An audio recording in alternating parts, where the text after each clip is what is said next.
Scientific spirituality debunking Buddha's concept of suffering.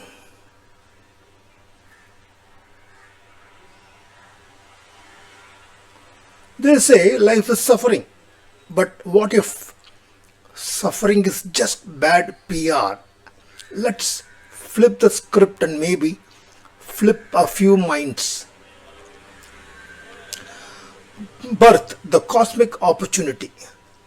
Birth is not just a scream and a slap.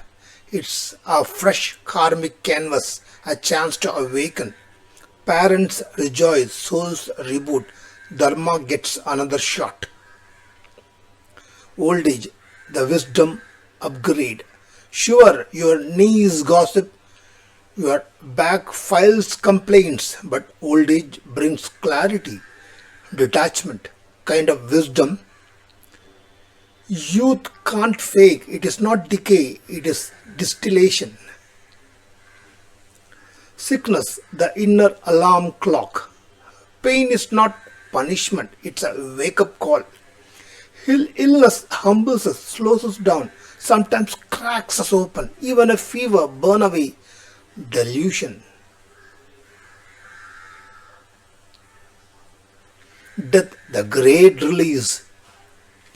Death is not the villain, it is the final exhale. For the awakened, it's freedom from rebirth. Ego, drama, no encore, just peace. Association with the unpleasant, your enemies or your gurus. Stuck with annoying people, congratulations, you are advanced training. They poke your patience, expose your triggers, polish your compassion. Even your nemesis is part of the curriculum.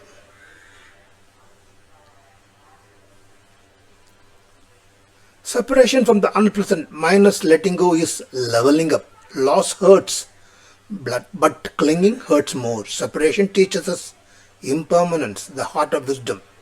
Freedom begins where attachment ends.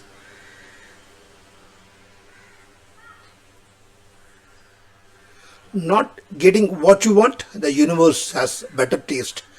Didn't get what you wanted, maybe karma saved you. Desire denied is often grace in disguise. The universe edits your wish list for your own good.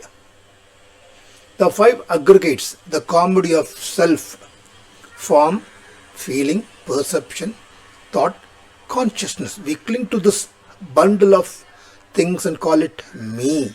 But once you see through it, suffering becomes optional. The ego, just the punchline. Closing. From dukkha to dharma. Suffering is not the villain, it is a catalyst. Flip the lens and you find freedom. From dukkha to dharma, drama to clarity.